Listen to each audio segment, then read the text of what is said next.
Bienvenue au webinaire Optime Ressources. Salariés et engagés sont des mots qui vont très bien ensemble. Avec Corinne Bocobza, RH d'Almascope, et William Lecop, responsable des ventes d'F West. Ce webinaire sera animé par Delphine Roy et Jean Plichon, consultants associés d'Optime Ressources.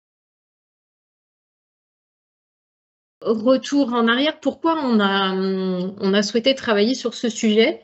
Alors l'idée a germé suite à l'enquête réalisée par Optime Ressources auprès de 81 dirigeants d'entreprises, donc en mai-juin 2021.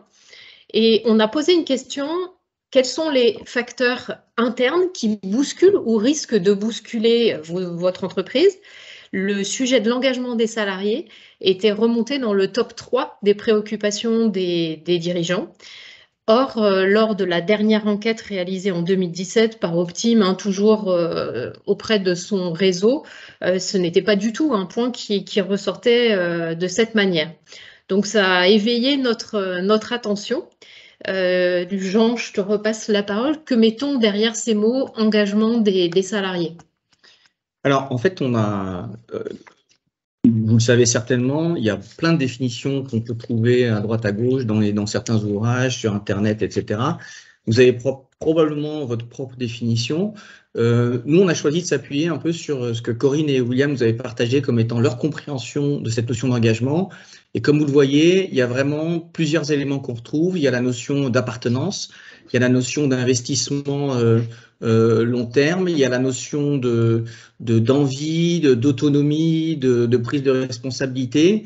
Et puis, il y a un autre point qui est le fait que cet engagement, en fait, il ne dépend pas de la fonction. Alors qu'on pourrait croire que c'est vraiment très lié et que toute personne dans une entreprise peut se sentir engagée, quel que soit son poste. Donc, typiquement, si on prend un poste d'accueil, on peut parfois voir comme étant un poste un petit peu moins glorieux. En fait, il y a des personnes qui peuvent être extrêmement engagées sur ce genre de poste. Alors, comme le champ est extrêmement vaste, ce qu'on a également décidé, puisqu'on a en gros 1h15, c'est de se concentrer assez vite sur des phases un petit peu particulières qui permettent d'obtenir l'engagement des salariés, qui sont, je dirais, un peu les premiers cycles d'entrée en relation à travers le recrutement, l'intégration dans l'entreprise et les premières étapes du développement de ces salariés. Donc, c'est pas mal là-dessus qu'on se concentrera. Donc, j'espère que vous ne serez pas trop frustrés s'il y avait d'autres éléments que vous voulez couvrir, mais on pourra probablement les couvrir via vos questions ultérieurement. Alors, quel constat finalement on fait aujourd'hui sur cette notion d'engagement? On voit que cette notion apparaît dans des médias, dans des études diverses, et puis on voulait vous faire partager quelques témoignages qu'on peut également entendre de la part de nos clients. Alors tout d'abord, dans les médias, si on s'intéresse au sujet du management ou de l'engagement, on voit que ça revient très fréquemment actuellement, et je dirais encore plus depuis cette période post-Covid. Donc là, on vous a mis un extrait d'un titre de l'usine nouvelle qui est tout récent. Des études, alors il y en a une qui a fait date, c'est l'étude Gallup. Gallup est une entreprise américaine qui a fait un sondage auprès de 2,7 millions de salariés dans le monde, et en sont sortis quelques ratios qui ont beaucoup étonné et peut-être qui vous étonnent. On pourra également en partager. En Europe de l'Ouest, les indiquaient que 10% des salariés seraient engagés, 71% seraient non engagés et 19% seraient vraiment désengagés.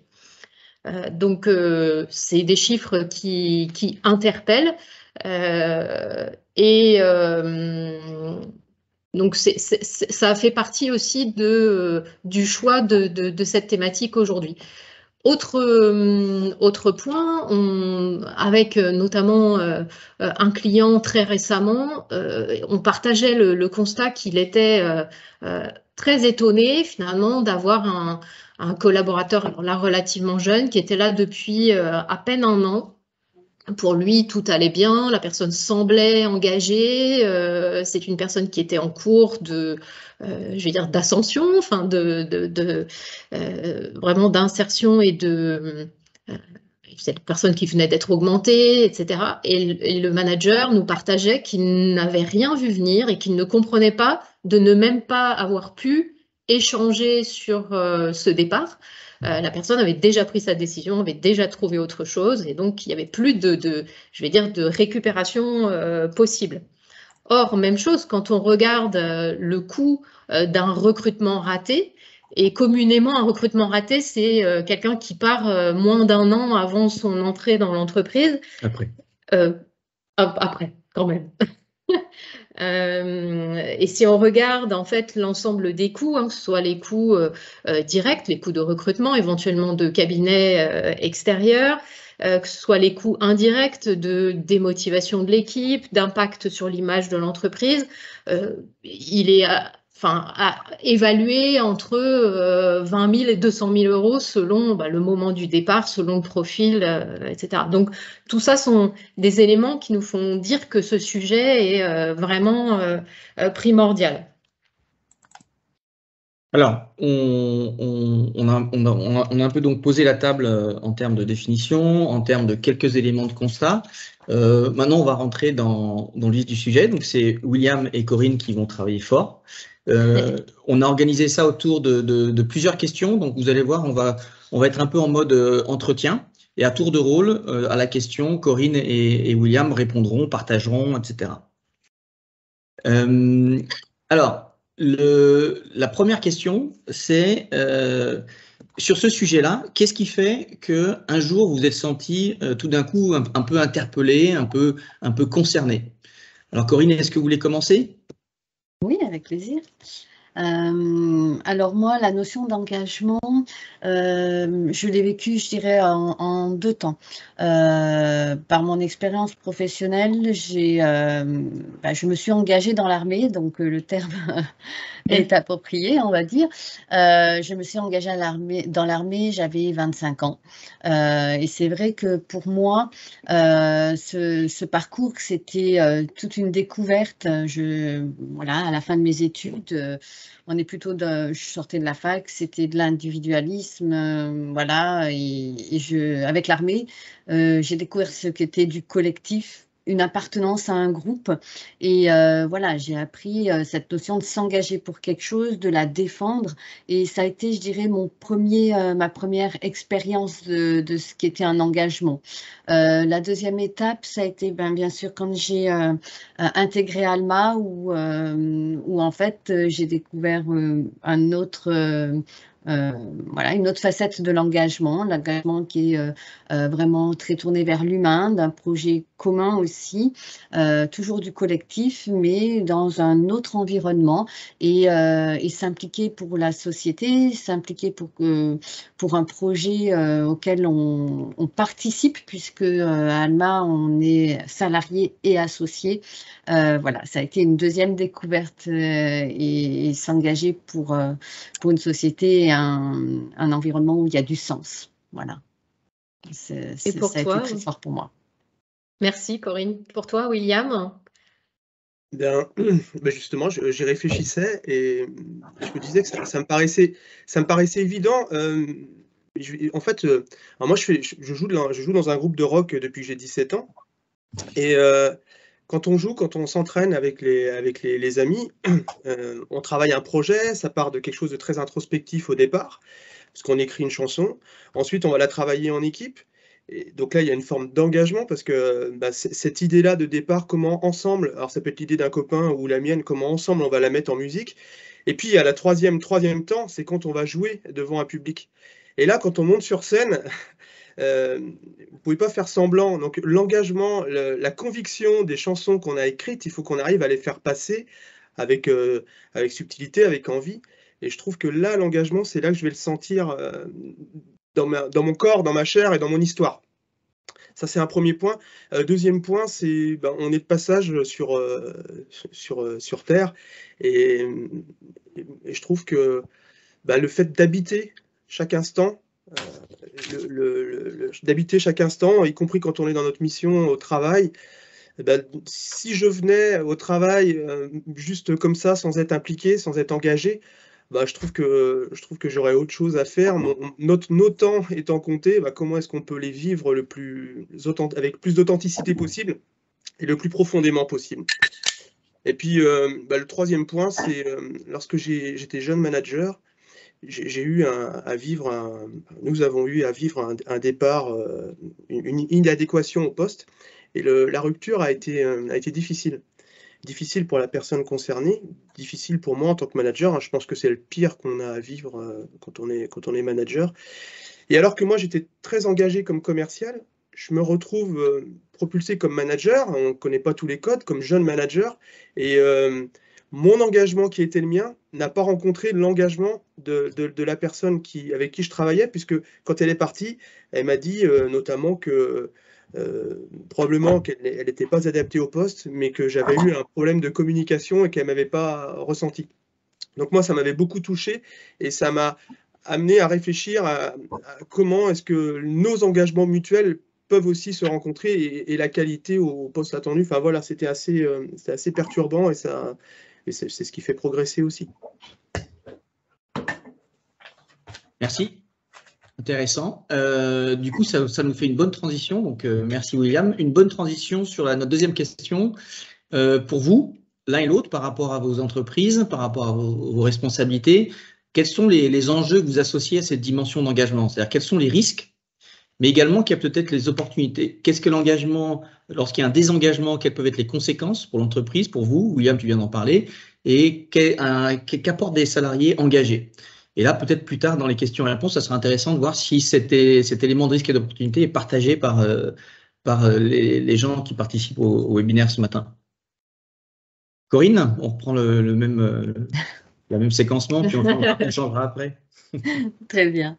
Alors pour nous, les enjeux, déjà, c'est avoir la capacité à recruter des personnes, des personnes de qualité, parce que déjà, on est dans un environnement très, très concurrentiel dans l'IT, et que ces personnes puissent se retrouver dans l'entreprise. C'est-à-dire, en fait, il faut que les personnes, on arrive à leur faire croire en notre projet pour qu'elles puissent s'impliquer et aussi, c'est arriver à renforcer notre culture d'entreprise. Ça, c'est très important. Il faut que ces personnes puissent le partager.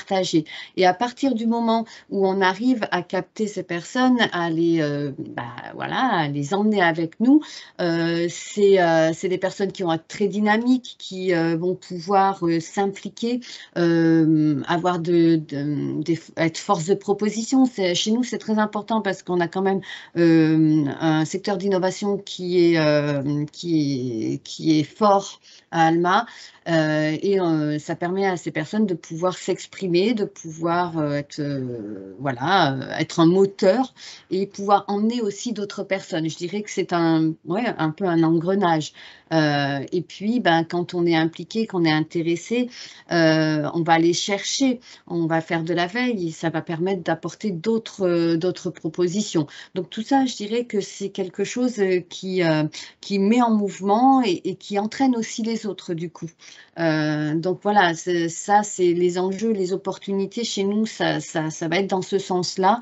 Et les risques de ne pas être engagé, bien sûr, comme l'évoquait William tout à l'heure, c'est des départs. C'est une personne qui va du coup être moins motivée pour travailler et qui risque de ne pas comprendre notre fonctionnement et de ne pas être adapté. Et puis voilà, le fait de ne pas être motivé, pas être engagé, ne va pas coller avec le fonctionnement d'entreprise. Voilà ce que je pourrais dire sur nos opportunités, risques et enjeux. William? Je suis complètement en phase avec Corinne et puis en phase avec ce que vous disiez en introduction. Et puis j'ajouterais, au moment où on parle de marque employeur et d'image de marque de l'entreprise, c'est aussi ce qu'on va ressentir à l'extérieur.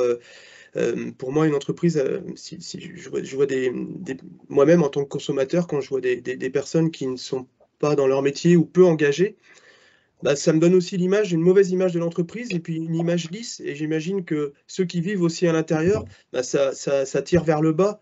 Donc voilà, il y a cette notion-là.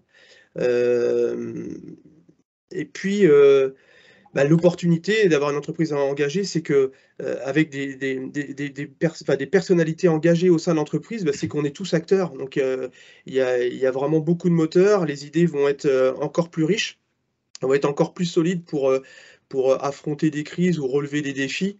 Ouais, je vois vraiment que du positif. Ok.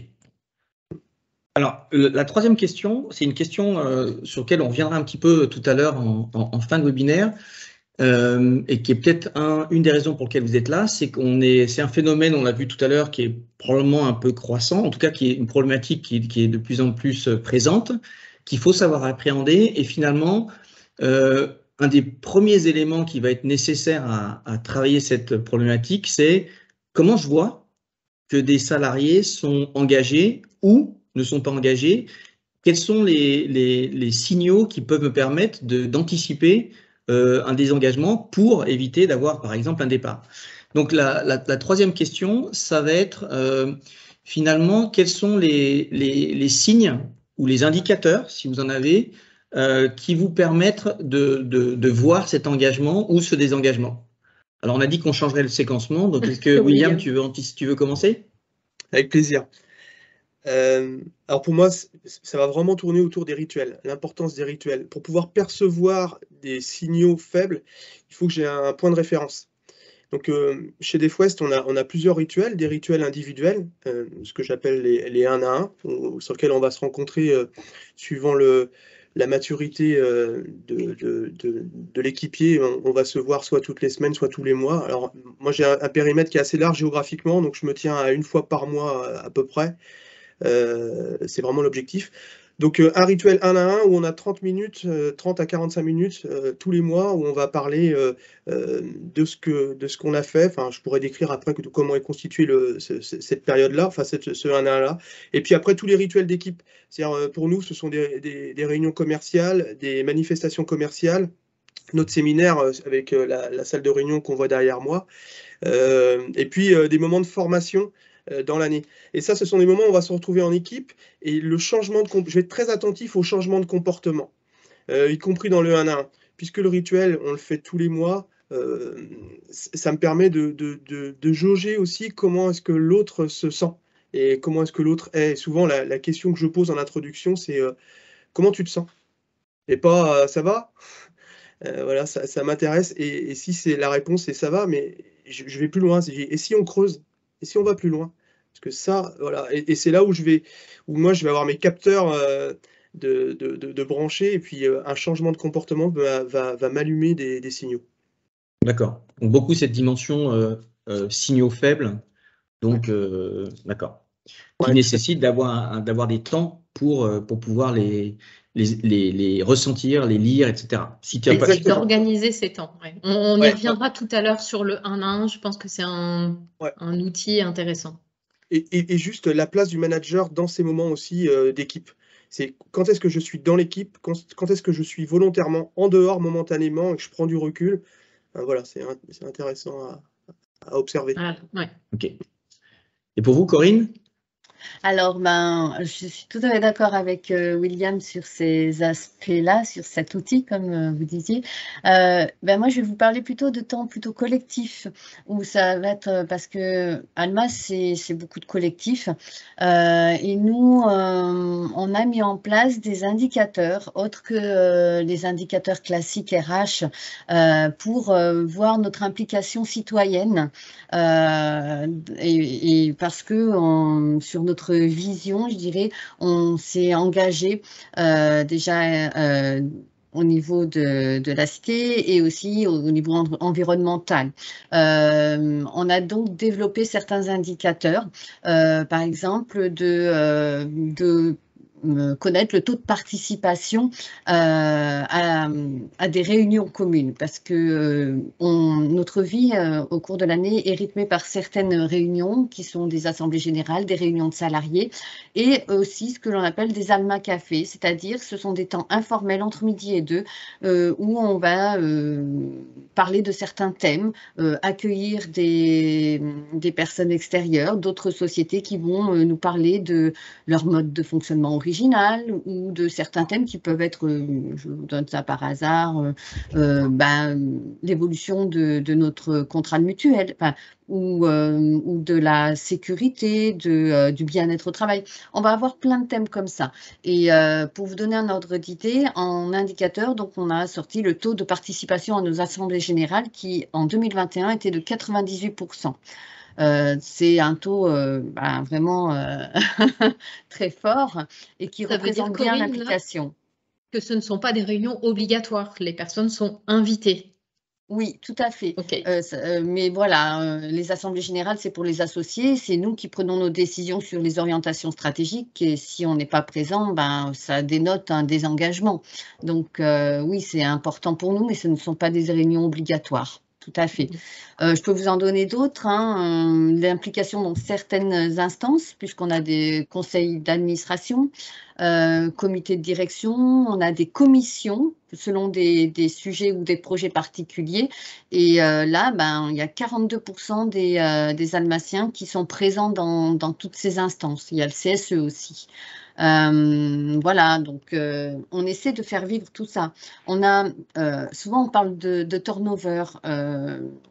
Classiquement, nous on a décidé de mettre en place un taux de fidélisation, par exemple. Donc, en 2021, on avait un taux de fidélisation de 96%. En moyenne, à Alma, les personnes restent en taux d'ancienneté d'à peu près 12 ans. Voilà, tous ces indicateurs nous montrent que quand même, il y a de l'implication, il y a de l'engagement des salariés sur des projets communs. Et si je devais montrer des signaux faibles, comme l'évoquait William tout à l'heure, ce sont dans des réunions individuelles où le fait que ces personnes ne viennent plus à ces temps communs. Par manque d'intérêt, par exemple, sur les sujets qui peuvent être abordés.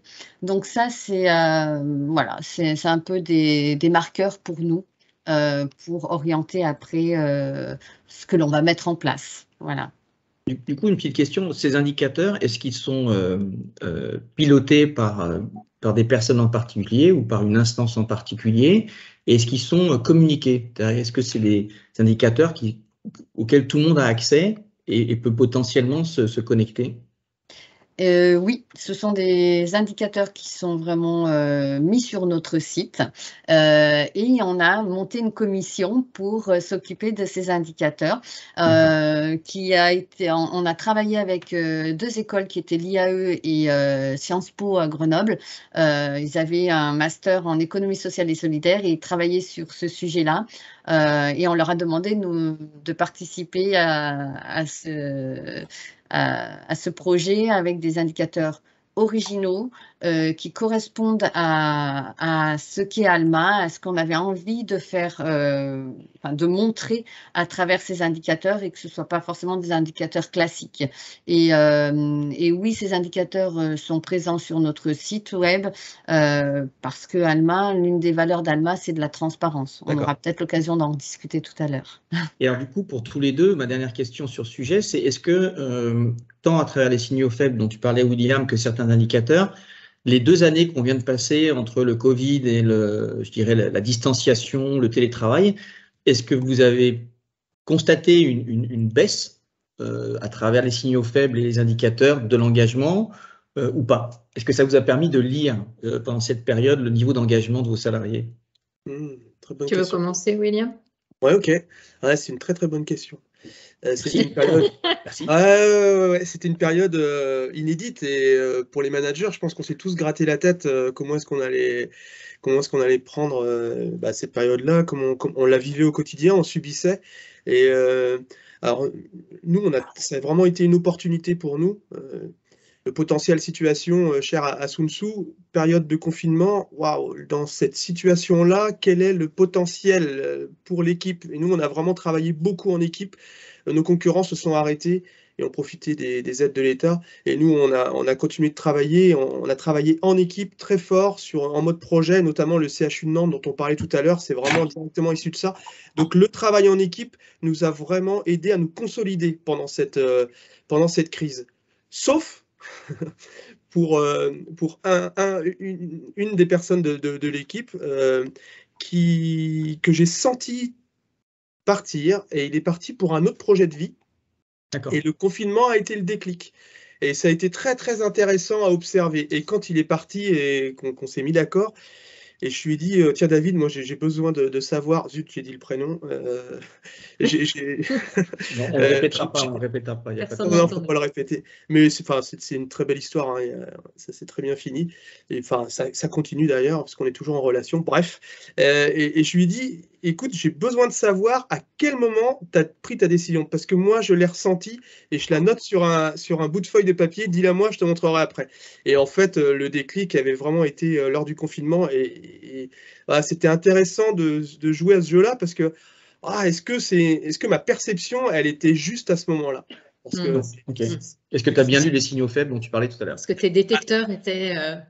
Voilà, et à distance, c'est très difficile, quoi. Enfin, je pense qu'on s'est tous gratté la tête. Et pour toi, Corinne?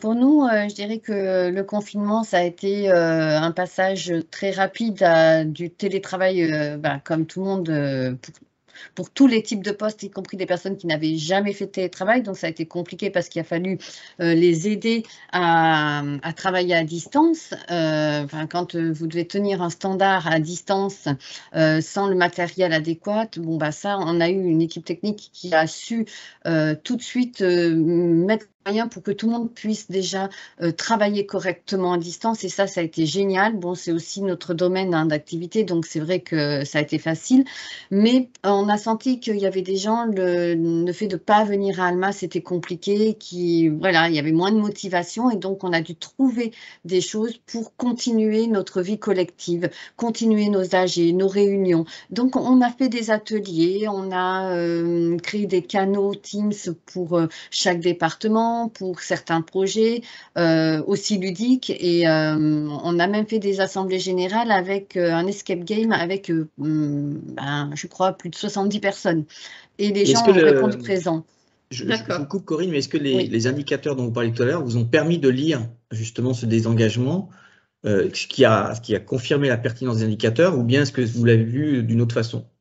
Oui, alors je l'ai vu parce qu'on a fait des enquêtes pour voir comment se sentaient les gens et pour nous permettre justement de réagir et de mettre en place des choses.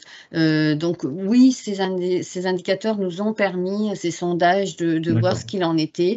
Moi, j'ai été très présente parce que dès que j'ai vu que certaines personnes n'allaient pas bien, je les contactais régulièrement. On a mis en place certaines choses pour pouvoir les suivre et les remotiver. Et on a mis en place une charte de télétravail pendant le confinement où tout le monde a participé. On avait une commission qui a proposé cette charte. Après, on en a discuté en assemblée ou en réunion de salariés avec tout le monde pour que cette charte soit vraiment adaptée à tous et qu'elle permettre de conserver notre mode de fonctionnement qui est quand même très collectif. Et c'est pour ça que, par exemple, on ne va pas plus de 2 jours par semaine pour conserver ces temps ensemble. Et c'est important, et on s'est rendu compte que ça permettait aux gens, en revenant, en se retrouvant en commun, en ayant des projets où on peut échanger face à face, c'était plus facile.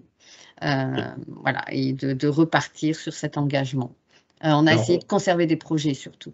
Ok. On reviendra tout à l'heure sur effectivement certains aspects dont vous parlez de rituels, etc. dans la partie développement. Mais je voudrais maintenant commencer à regarder de façon plus spécifique. On l'a dit tout à l'heure, le recrutement, c'est souvent le premier temps d'interaction avec les futurs salariés. Et donc, dans vos pratiques, dans votre expérience, qu'est-ce que vous avez mis en place qui va permettre de commencer à créer cet engagement avec les futurs salariés? Tu veux commencer, William? Ok. Dans l'intégration, dans le recrutement, alors dans le recrutement, moi je vais beaucoup réfléchir en termes de terroir. Nous, on est sur 2 régions et chaque région chaque secteur a ses spécificités. Dans le recrutement, où est-ce qu'il s'inscrit? Dans quelle histoire? Alors, le terroir, il y a les hommes, la terre, le climat, donc les hommes, l'histoire, le tissu économique et des hommes déjà en présence et comment la personne recrutée va venir compléter l'équipe existante pour qu'elle soit la plus diverse possible et adaptée au secteur géographique. Ça, pour moi, c'est important. Important aussi, c'est que dans le recrutement, j'ai la chance, enfin, je ne sais pas si c'est une chance, mais en tout cas, d'avoir toujours recruté sans passer d'annonce. Donc, je suis toujours en veille de rencontres quand je vais sur des salons, quand je rencontre les autres, de sentir un peu le potentiel et c'est pas des coups de foudre, mais on sent certaines compatibilités. Et ça, je suis toujours en veille là-dessus pour pouvoir recruter en cas de développement ou en cas de départ. Et puis avant de recruter, on fait tout pour garder, donc on le verra dans la partie développement. Oui, développement. Mais donc, toi, tu dis, en fait, une des clés, c'est peut-être sortir des façons traditionnelles de recruter à travers des cabinets, des annonces, et être vraiment en écoute permanente sur le terrain, avec des rencontres, etc. Ouais, tout à fait. Alors, c'est probablement plus facile sur une population commerciale qu'une population technique aujourd'hui, Ouais. je pense. Mais ouais, tout à fait. Ouais. Et puis, voilà. Et une fiche d'emploi, c'est pas suffisant. C'est d'aller Alors, du coup, complexifier. Corinne, Ouais. pardon. Ouais, non, voilà. Ouais. Du coup, Corinne, quand on parle fiche d'emploi, ça vous dit quoi en matière de recrutement? C'est un point de départ pour recruter, mais je suis assez d'accord avec William. La fiche de poste, ça suffit pas. En effet, on a besoin de compétences techniques, mais on a pour nous aussi, ce qui est très important, c'est la personne, c'est sa capacité à pouvoir s'intégrer dans un groupe, un mode de fonctionnement particulier. Alors nous, quand on va recruter, pareil, hein, je passe très rarement par des cabinets de recrutement. Bon, on a quand même le cheminement classique, on fait des offres qui peuvent ne pas forcément être classiques en fonction du public que l'on va toucher. Donc peut-être des originalités dans la rédaction de l'offre pour justement attirer plus certains profils particuliers. Et Tu après, peux en donner fait, un exemple, Corinne? Tu peux donner un exemple d'originalité? oui, là, on a recruté, on recrute un ingénieur développeur en algorithmie. Comme c'est très particulier, l'offre d'emploi n'a pas été rédigée classiquement avec ce qu'est l'entreprise. Hein. On est parti directement sur soit une énigme, soit on part d'un exemple de ce qu'ils peuvent faire. Et c'est vrai que ça parle tout de suite aux candidats. Vous avez Et écrit, ça, si on je me s'en est souviens bien, ce que aperçu. tu nous avais expliqué, vous avez écrit la fiche de l'annonce comme si c'était un propre algorithme. Si vous C'est ça. aimez, alors, si vous aimez, alors. D'accord. Ok. Oui, tout à fait, tout à fait. Et ça parle et puis ça attire l'attention, du coup, on retient.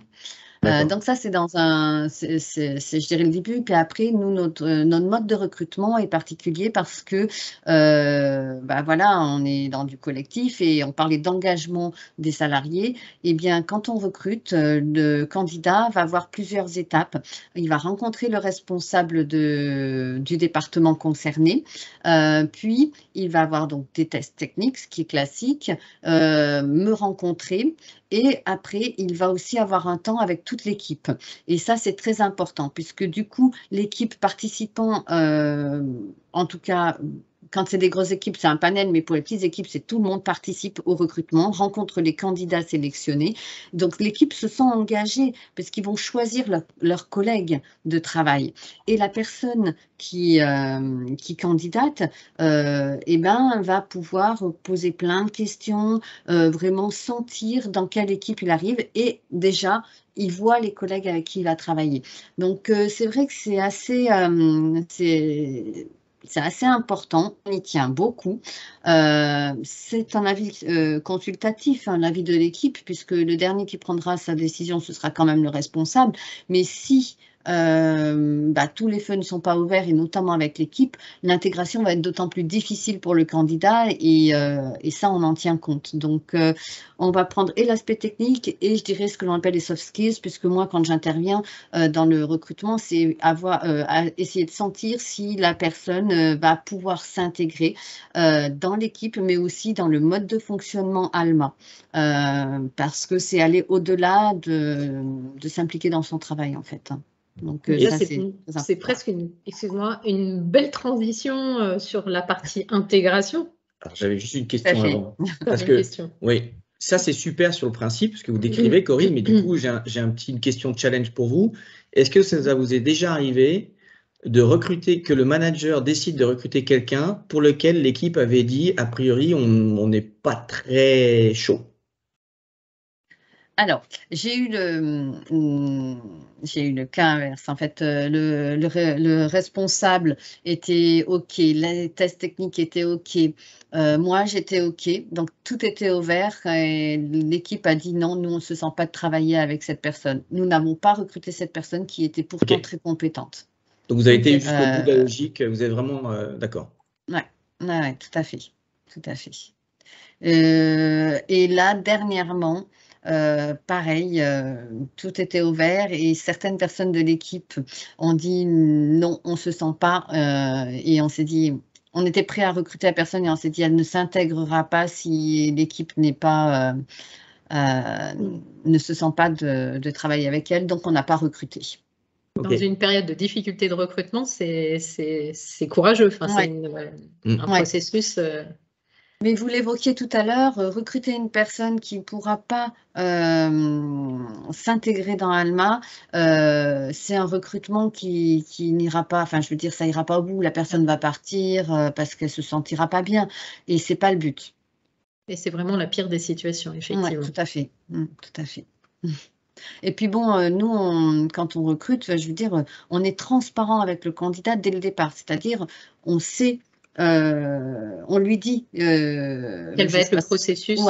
Le processus et quelles sont nos valeurs, comment on travaille et voilà. Et c'est vrai que on lui explique qu'il travaille pour une partie de sa société puisqu'il va être associé et que voilà, il y a plein de choses qui sont hyper motivantes dans le travail, mais aussi dans les à côté parce que voilà, le bien-être au travail, tout le monde, pas plus tard que mardi, on avait une assemblée de salariés et on a fait un temps sur la fresque du climat où en fait là on a demandé à tous les salariés de travailler là-dessus et c'était hyper ludique et ben ça nous a, je pense que ça nous a un peu remis les pendules à l'heure sur ce qui se passait et donné aussi envie de s'impliquer un peu plus dans ce secteur-là. Ça c'est très important et puis surtout voilà, je vous parlais de valeurs. À Alma, il y a un contrat qui est passé, c'est un contrat de confiance. On donne confiance aux salariés et vice-versa. C'est important. Et, du coup, la personne est assez autonome et a des responsabilités très rapidement. Donc, voilà, c'est un contrat.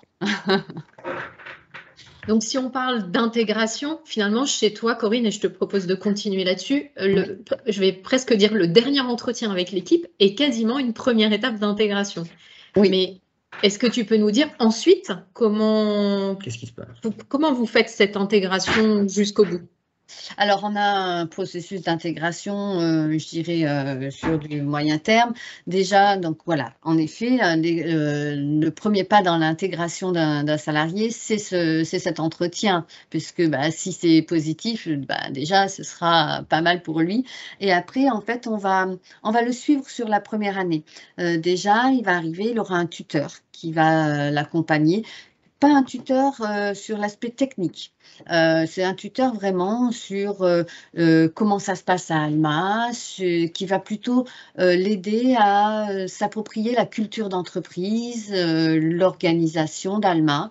Donc ça, on s'est dit que c'était important pour les nouveaux. C'est des rencontres régulières avec moi sur la période d'essai. avec son responsable aussi. Et puis, j'ai instauré aussi le fait de leur demander un rapport d'étonnement au bout de 3-4 mois pour savoir comment s'est passée cette intégration. Et puis, s'il y a des choses à améliorer, voilà, à ne plus faire. Et s'ils ont des propositions aussi, hein, donc ça, c'est important pour progresser dans notre process d'intégration. C'est aussi une journée d'intégration une fois par an au moins, en fonction du nombre de personnes en fait qui sont recrutées chaque année, où en fait avec la directrice, le chargé de communication et moi-même, nous passons du temps pendant une journée avec les nouveaux pour reparler de comment ça se passe à Alma, leur expliquer les comptes d'Alma, puisque à Alma on est salarié, on est associé et il y a une grande transparence sur tout ce qui se passe en termes de stratégie, de compte. Tous les mois, on a les tableaux de bord. On sait ce qu'il en est de la société tout le temps. On a des lettres du CA après chaque CA. Donc, voilà, l'activité économique, stratégique, RH, tout. Là-dessus, on est assez transparent. Et puis, il y a aussi ce que l'on appelle le parcours coopératif. C'est en fait plusieurs étapes tout au long de l'intégration du salarié et je dirais même après, des journées de formation. Donc on commence déjà par une journée bienvenue en scope pour qu'ils comprennent ce qu'est une scope, ce qui va les attendre si je peux parler comme ça. Donc ça c'est dans la première année. Et puis après, on a la possibilité aussi de faire partie du conseil d'administration. Donc là, on a la possibilité aussi de former les nouveaux administrateurs pour qu'ils comprennent leur rôle dans cette instance, qui est assez important, puisque le conseil d'administration contrôle aussi l'activité, en fait, hein, et les décisions qui peuvent être prises. Voilà, donc on a plusieurs étapes comme ça qui rythment la vie des nouveaux entrants à Alma tout au long de la première année et plus. Un parcours de progression. Et chez toi, William, attends, excuse-moi, juste avant, Delphine. Il faut vraiment que je te laisse poser ta question. Oui, mais oui, c'est hyper important. Parce que tutorat, on en discute souvent avec des clients et concrètement, donc là, je comprends que le tutorat, c'est une année, c'est ça? Pendant la première année d'intégration, il y a un tuteur. Et un tuteur de vie dans l'entreprise, en fait. Oui, c'est ça. Oui. Et du coup, concrètement, comment est-ce qu'on le met en place? Est-ce que les tuteurs sont des volontaires? Est-ce qu'on va chercher certains profils? Est-ce qu'on cale avec eux un rituel de combien de fois par mois ou par semaine ils doivent avoir des échanges? Concrètement, ça va se traduire comment, cette notion de tuteur? Alors, c'est nouveau. On l'a mis en place depuis le début de l'année, donc je dirais que c'est en voie d'amélioration, en construction. Mais ce que nous, on a souhaité, c'est que ce soit des personnes qui aient un minimum d'ancienneté dans Alma et qui aient bien le feeling avec la culture almacienne. Et surtout, c'est des personnes qui ne sont pas du même département. Comme ça oblige à aller voir et à échanger sur plein de choses qui se passent dans les départements qui peuvent être différentes. C'est surtout des personnes qui sont volontaires. C'est important. Parce que je pense que ça passe mieux quand ça vient de nous et ça marque aussi le fil de notre thème aujourd'hui, l'engagement des personnes. Donc oui, ça c'est important. Alors comment leur rôle, c'est de les accompagner pour bien saisir la culture d'entreprise, hein. Ça c'est clair. Les réunions pour l'instant, on essaye qu'elles se fassent régulièrement, mais on les laisse libres de les organiser, hein. Voilà, on n'est pas rigoureux sur il faut que vous en fassiez tous les mois. Ça va aussi, il faut que le tuteur sente le besoin du nouvel entrant. Voilà, donc là, après, on les laisse vraiment libres de s'organiser. J'ai des personnes qui se rencontrent au moins une fois par mois, d'autres, ça a été, on mange ensemble une fois par semaine. Voilà, c'est très divers. C'est vraiment au feeling, comme ils le sentent. Okay. Et de ton côté, William, comment se passe une période d'intégration chez DevWest?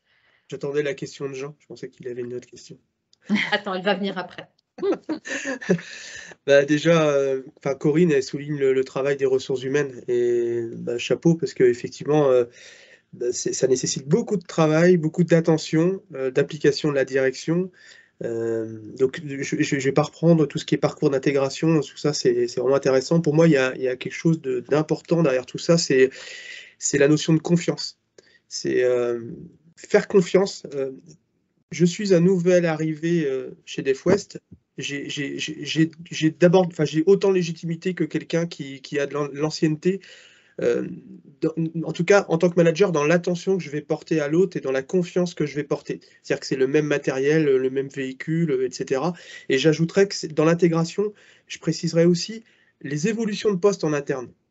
Parce que là, on a eu une piste d'amélioration, enfin, on a eu une piste d'amélioration à travailler. Parce que l'intégration d'un nouvel arrivant, donc je vais en reparler rapidement, mais aussi quand on évolue en interne, ça peut être un piège. Et nous, le piège, c'était que quand quelqu'un évoluait, on lui redemandait de faire ses preuves un petit peu. En tout cas, c'est la sensation qu'il avait. Ah bah écoute, on va y aller graduellement, les 6 premiers mois, etc. Donc de le faire, oui, mais il faut que ce soit su et lisible et surtout bien accompagné parce que cette notion de confiance-là, c'est vraiment important que la personne se sente en sécurité et sente qu'on compte sur elle et pour éviter le maximum de freins. Je ne sais pas si je m'exprime bien, mais voilà. Et la petite phrase qu'on entend souvent, c'est oui, la confiance n'exclut pas le contrôle, qu'un grand démocrate Lénine avait dite. Oui, là, pour moi, c'est d'abord la confiance et le contrôle, mais c'est deux choses complètement différentes. Ça commence par la confiance. Pour moi, ouais. Puisque tu attendais une question, je te la pose. Oui. Pendant cette période d'intégration, d'après toi, quel est le rituel ou l'outil ou la façon de faire pendant cette période-là qui va le plus contribuer à cette notion de confiance réciproque? Quand tu regardes ce que vous avez en place dans le parcours d'intégration. Oui, alors je parlais de terroir tout à l'heure, on travaille en binôme, en trinôme. Donc déjà, le fait d'être intégré à une équipe dès que l'on arrive, voilà, déjà c'est une première marque, on fait déjà partie d'un sous-ensemble de proximité. Donc pour moi, je pense que les tuteurs deviennent son binôme ou son trinôme, parce que le binôme est vraiment cher, nous est très cher. Et puis, le 1 à 1 dont on parlait tout à l'heure, eh bien là, il va vraiment avoir tout son poids et la fréquence va être très rapprochée dans ces moments-là. Mais le 1 à 1, c'est la main sur l'épaule qu'on va porter tout au long de l'arrivée de ce nouvel équipier. On va lui mettre la main sur l'épaule en lui marquant une marque d'attention. Comment tu te sens aujourd'hui? Voilà. Aller chercher aussi ce que disait le rapport d'étonnement. C'est aller chercher l'étonnement. Mais vraiment mettre en confiance pour dire... dis-moi ce que tu ressens, ce que tu as vu. Olivier, notre président, il dit souvent, quand on habite dans une maison, la toile d'araignée, on passe tous les jours à côté, on ne la voit pas. Et, et lui dire ça, toi justement, tu vas nous apporter ça. Et cette richesse-là, on a besoin de toi là-dessus. Donc ne nous épargne pas, sois vraiment... Voilà. Et j'insiste vraiment sur le 1 à 1. Et du coup, quand tu dis une fréquence plus grande, et ça sera ma dernière question promis avant qu'on passe à la troisième étape, oui.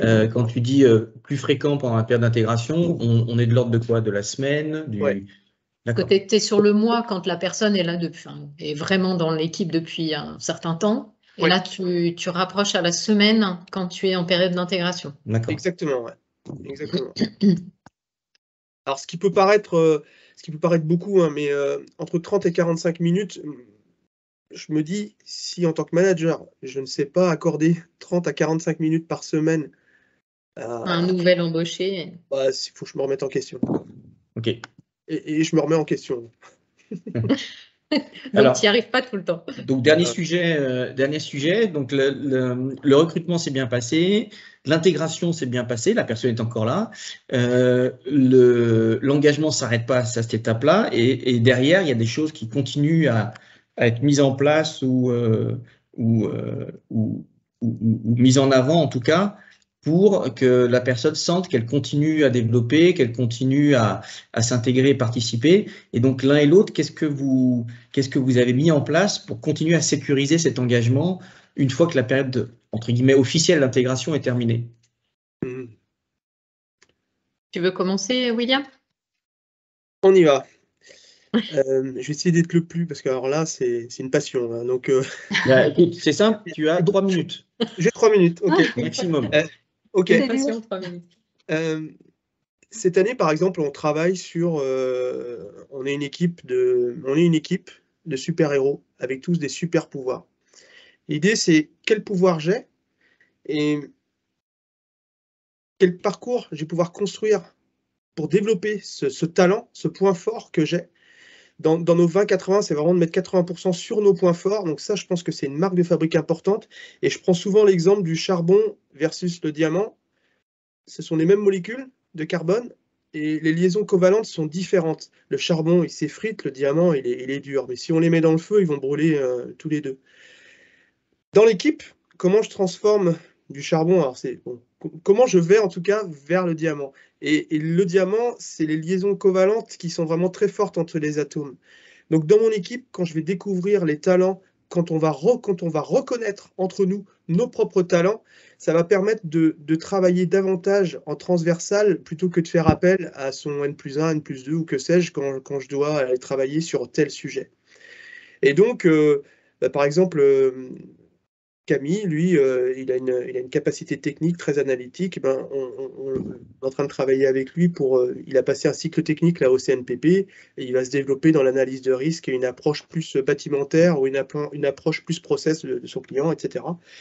Christophe, qui est sur la Sarthe, lui, il est très curieux, très bricoleur. On va l'emmener vers l'extinction gaz parce qu'il a beaucoup d'acquaintance avec cette matière-là. Et on construit un parcours comme ça ensemble. Donc ça, c'est premier point hyper important. Deuxièmement, les projets. Construire un projet. Alors une manifestation commerciale, alors Corinne parlait tout à l'heure de projets pendant la période de confinement.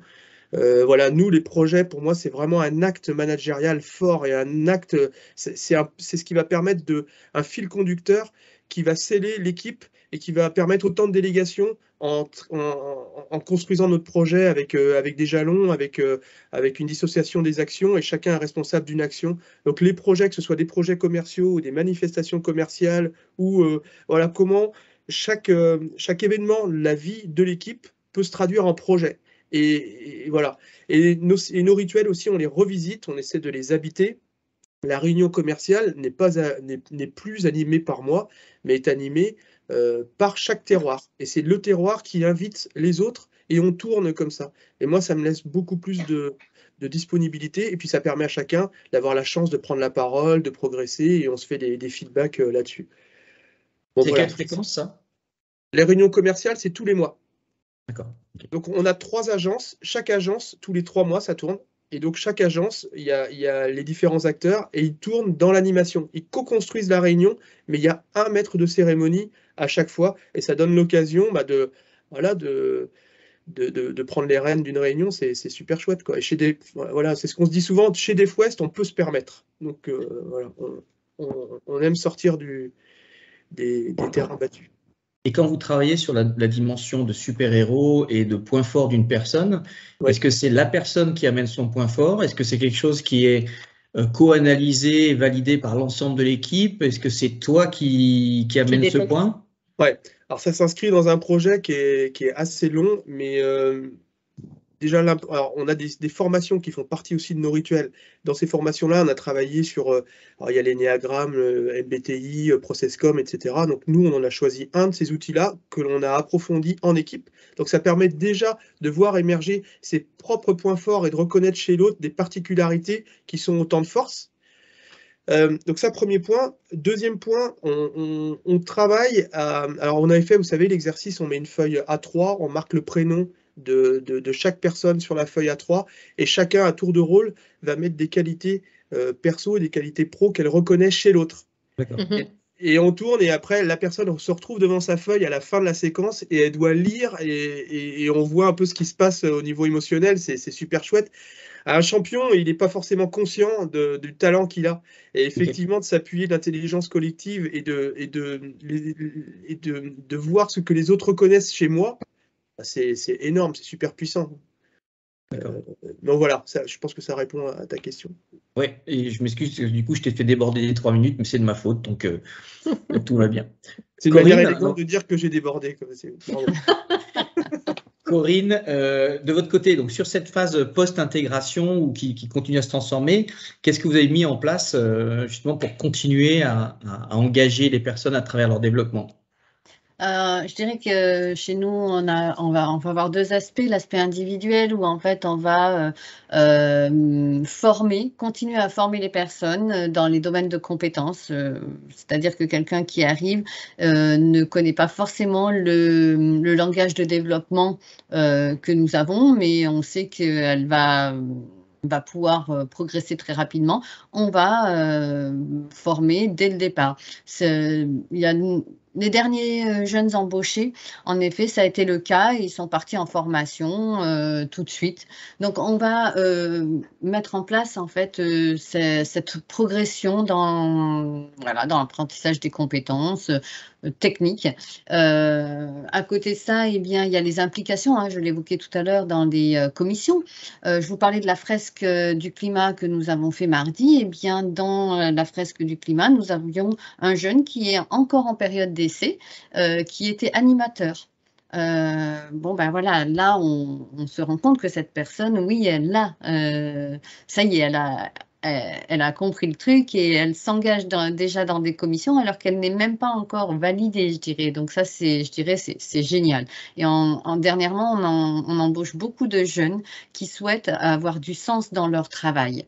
Mais garder aussi cette possibilité de pouvoir avoir des projets personnels, ce qui fait qu'on a beaucoup de personnes maintenant qui font aussi du temps partiel pour pouvoir s'investir, s'impliquer dans des associations.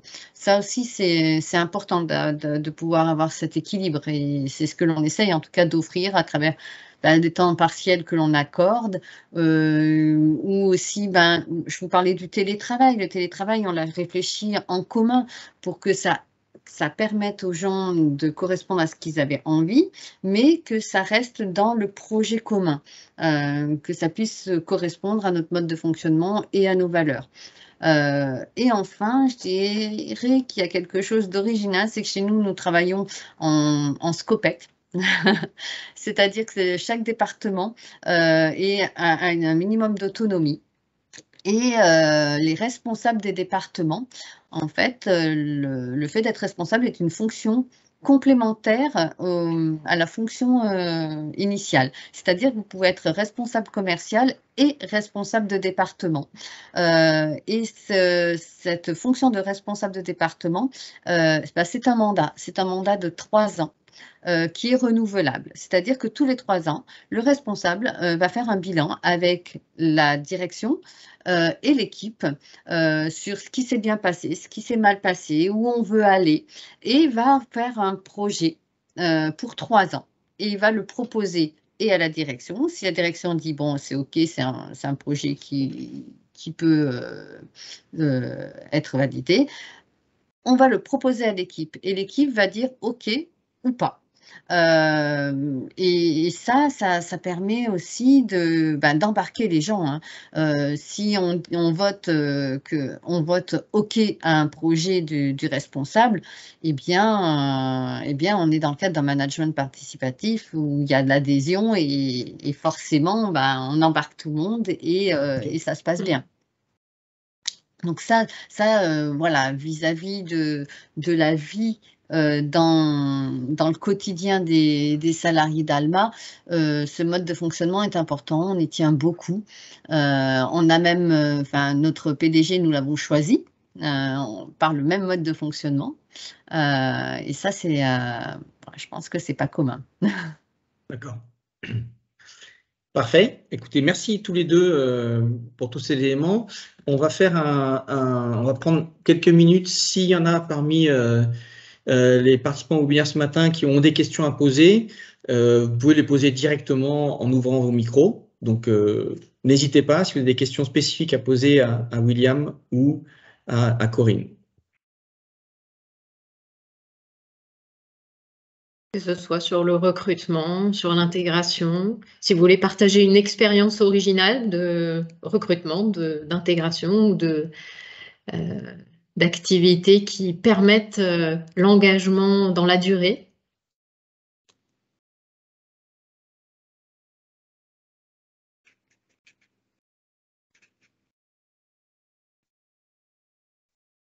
Bon. Et sinon, on va continuer et vous pouvez poser des questions, vous pouvez continuer à poser des questions dans le chat et on y reviendra.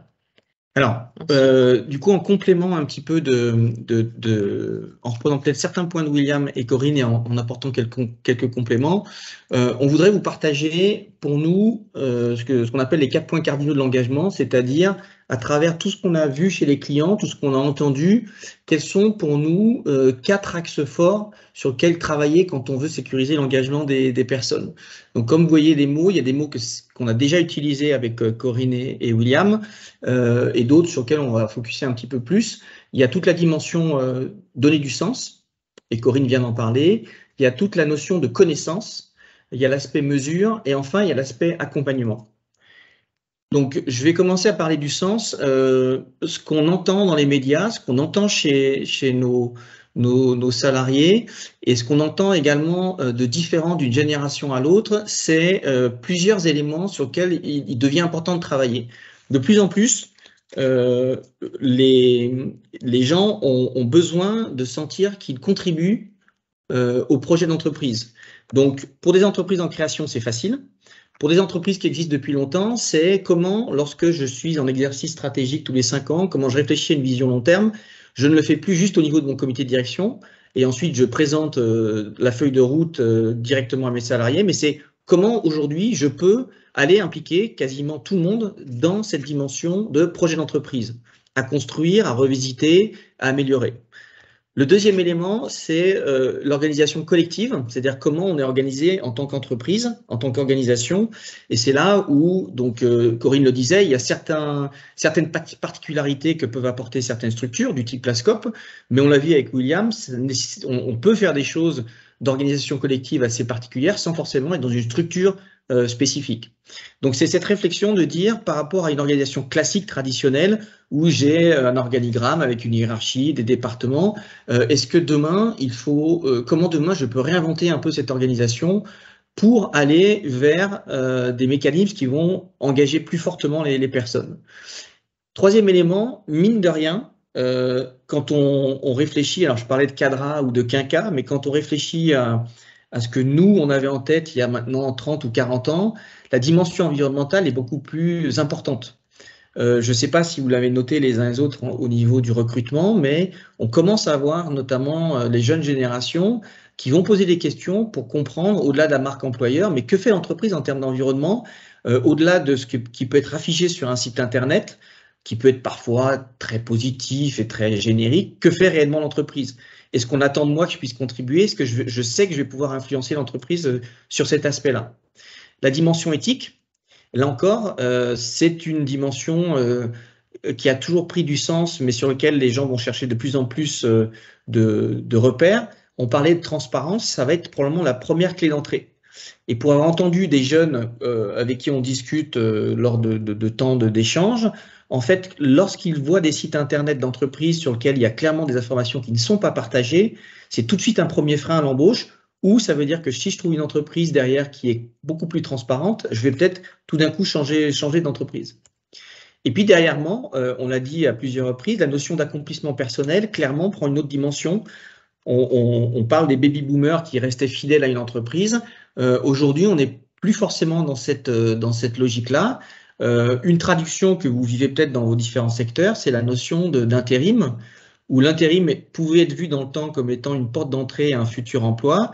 Aujourd'hui, vous avez un nombre probablement croissant, selon les études, de gens qui sont contents d'être en intérim, qui ne veulent pas accepter de propositions de contrats à durée indéterminée qu'on leur fait, pour rester dans l'intérim, parce que derrière, il y a une flexibilité en termes de temps personnel qui leur permet de faire d'autres projets. Donc cette capacité de l'entreprise à aider à l'accomplissement personnel des personnes va être un facteur clé pour toutes les personnes pour qui c'est un vrai moteur. Alors deuxième aspect. On parlait de connaissances. que ce soit au niveau de la direction, du management, mais même au niveau des salariés, ça nous paraît fondamental aujourd'hui de continuer à se former, de continuer à s'éveiller, et notamment au niveau de différents sujets. Alors, on en a mis un certain nombre, mais c'est loin d'être exhaustif, évidemment. Par exemple, on parlait de recrutement tout à l'heure. Je vais faire le lien avec les biais cognitifs. Aujourd'hui, on est vraiment convaincu que dans la prise de décision d'un recrutement, il est vraiment nécessaire d'avoir un processus qui a été bâti auparavant et qui permet justement d'éviter ces biais cognitifs. Donc, ça nécessite différents outils, type donc entretien, test, tu le disais tout à l'heure, Corinne, par exemple. Ça peut être des mises en situation. Et surtout, il faut qu'il y ait différentes personnes avec des profils différents qui soient ensemble pour décider. Donc, tout ça, ça se construit avant pour justement essayer de gommer, d'estomper ces biais cognitifs. Parce qu'on recrute souvent des gens qui nous ressemblent, des gens avec qui on a un bon feeling, et c'est important, mais il n'y a pas que ça. Et ça ne garantit pas que ça va fonctionner. Si on parle de fonction versus mode projet, William l'a bien illustré tout à l'heure. Finalement, on voit aujourd'hui aussi que dans les démarches type Lean, théorie des contraintes, enfin toutes les démarches en fait qui permettent d'améliorer un processus, il faut qu'il y ait un début, une fin et que ce soit finalement relativement court pour engager à un moment un certain nombre de personnes, un petit groupe projet, et puis passer à un autre avec un autre groupe projet. Et je pense que c'est ce que tu illustrais tout à l'heure, William, c'est que tout le monde n'est pas je vais dire, sur les charbons ardents tout le temps, mais il faut que ça tourne et que chacun apporte sa pierre. Et puis, je veux dire, les jeunes générations, mais même nous, maintenant, on est quand même habitués, je me mets plus dans les jeunes générations, on est habitués finalement à zapper, à changer. Donc, un projet qui s'étire trop longtemps, on voit que finalement, il s'essouffle et il perd de sa vigueur. On pourrait parler de télétravail aussi, où il y a, vous l'aviez évoqué tous les deux tout à l'heure, c'est un changement profond de relation finalement et d'engagement, puisqu'on voit que ça a un impact. Là, nous, on le voit dans des projets où même sur des réunions d'1 heure, on a du mal à garder les gens attentifs et présents vraiment à la réunion. Pendant 1 heure en visio. Donc, tout ça, c'est aussi finalement à inventer, faut toujours surprendre, donc il y a cette notion-là. Tu voulais compléter? Je te sens poser une question. Non, je voulais juste renforcer qu'on nous demande parfois d'intervenir en tant que consultant, et on se rend compte qu'on discute avec des gens qui ont arrêté d'apprendre. Ça m'est arrivé de discuter avec un responsable des ressources humaines de 63 ans qui me disait ne pas comprendre les nouvelles générations, mais en fait, quand on creusait, c'est quelqu'un qui avait arrêté d'apprendre, qui avait quitté la veille et qui, du coup, en n'apprenant plus, ne pouvait pas comprendre. Donc, ce décalage entre la compréhension qui va me permettre d'être aligné et de pouvoir proposer les bonnes choses, il passe par la connaissance. Donc, les entreprises qui ne donnent plus du temps et qui ne donnent pas des moyens d'être en veille sur les nouvelles façons de faire, on parlait de numérique, tu parlais de médias sociaux, de biais cognitifs, c'est des entreprises qui vont se mettre en danger par rapport à ça. Le troisième volet, je vais te laisser continuer, Delphine. Oui. Sur la mesure, finalement, quand on définit des objectifs, même en termes d'engagement, on veut améliorer finalement l'engagement global des salariés dans l'entreprise, il nous semble vraiment important de définir des indicateurs. Donc Corinne en a partagé quelques-uns tout à l'heure, aussi pour pouvoir le partager avec les salariés, pour que ce soit factuel et pas juste une perception ou et comme l'a dit aussi tout à l'heure William comme Corinne, être capable de détecter les signaux faibles. Et là aussi, ça veut dire qu'il faut que les managers aient cette sensibilité-là, et ça se cultive, hein, ça s'apprend. Mais il faut aussi que l'entreprise mette en place les moyens d'apprendre sur ce sujet. Dernier axe, c'est la notion d'accompagnement, où là, il y a plusieurs dimensions qui vont être très importantes. Il y a une évolution qu'on voit sur le rôle du manager. Tu l'illustrais très bien tout à l'heure, William. C'est qu'on sort du manager des années 80 qui était un encadrant, qui posait des règles, qui posait qui posait un cadre, et on doit aller vers un manager qui est, alors en bon français, le servant leader, donc c'est-à-dire qui est quand même quelqu'un qui inspire, qui donne la direction, mais qui est au service de l'équipe et au service de l'autre. C'est donc la personne qui va se concentrer beaucoup plus sur comment la personne agit plutôt que quel résultat elle donne. Il faut sortir de cette dimension de contrôle des résultats qui n'apporte rien à la personne et s'intéresser beaucoup plus à comment le manager peut être sur ce rôle d'accompagnement de la performance qui du coup donnera les résultats. Ça veut dire aussi que vous avez des managers qui doivent être en capacité d'aider et qui doivent avoir cette confiance en eux pour aider. Donc, on revient sur la notion de connaissance. Les managers qui n'évoluent plus, qui n'arrivent pas à utiliser l'outil numérique, qui n'arrivent pas à sortir de ce rôle d'encadrant, sont des managers qui vont être en difficulté. Donc, c'est des formations, donc c'est des programmes de participation à des webinaires, des ateliers, etc. Et après, les deux autres éléments, ça va être de dire ces mêmes managers avec qui aujourd'hui, nous, on intervient beaucoup sur des aspects de communication, on doit aller beaucoup plus loin, on doit les mettre en capacité de partager leurs attentes, de comprendre les attentes de l'autre. Tu le mentionnais, William, tout à l'heure, sur la notion de je te pose des questions, je suis en écoute et je ne suis pas en mode descendant. D'être en vraie délégation. La délégation, c'est pas je vous donne une tâche que je ne veux pas faire parce que je n'ai pas le temps, mais c'est je vous fais un cadeau pour vous faire grandir. Et puis, deux petits points rapides, c'est la notion de feedback, où culturellement en France, on ne sait pas faire du feedback. On est sur des feedbacks très critiques, très négatifs. Le nombre de managers à qui on pose la question, mais est-ce que vous dites de temps en temps à vos gars qu'ils ont bien travaillé, qui vont nous répondre, mais non, ils sont payés pour ça. Donc, on est encore dans cette culture du feedback qui n'est pas une culture qui encourage et qui fait grandir les gens. Et donc ça, c'est culturellement, ce qui veut dire que dans les entreprises, il faut qu'il y ait cette prise de conscience. Et puis, le dernier point, tu le mentionnais tout à l'heure, en lien avec ce que disait William sur l'aspect projet, si vous avez des managers qui ne sont pas en capacité d'accompagner le changement, et ça, c'est des choses qui s'apprennent, c'est des techniques, vous allez avoir des managers qui vont pas être en soutien de cette dimension projet, de cette dimension changement, et vous allez avoir des gens qui vont avoir des résistances qui vont se créer et qui vont contribuer à leur désengagement. Le dernier point, qui était le deuxième dans la liste que vous avez là, c'est que tout ça, ça s'organise en fait. Et quand on intervient en entreprise, on se rend compte qu'il y a plein de choses qui sont faites, mais qui ne sont pas structurées, et donc qui parfois sont en opposition, sont en incohérence, ne créent pas une homogénéité dans l'accompagnement, et je pense notamment au parcours d'intégration, où ces phases-là, c'est vraiment des phases sur lesquelles on doit se poser pour les organiser. Voilà, donc ça c'était une présentation très rapide du point de vue Optime. Il nous reste 5 minutes, donc si vous avez des questions, c'est le moment. Je ne sais pas sinon on vous demandera, William et Corinne, si vous avez quelque chose que vous souhaitez rajouter. Un petit mot de la fin. Merci beaucoup. C'était chouette. Et puis en fait, de venir à des webinaires comme ça, c'est super inspirant. Moi, d'avoir écouté Corinne et puis d'être venu à d'autres, c'est hyper intéressant.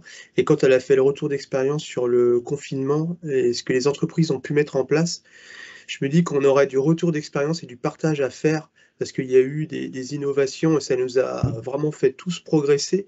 Et autour de la table, aujourd'hui, je suis sûr que chacun a une part de témoignage à apporter sur ce qu'il a vécu et il y a une richesse telle que voilà, merci pour ce temps, pour 7 ans de partage.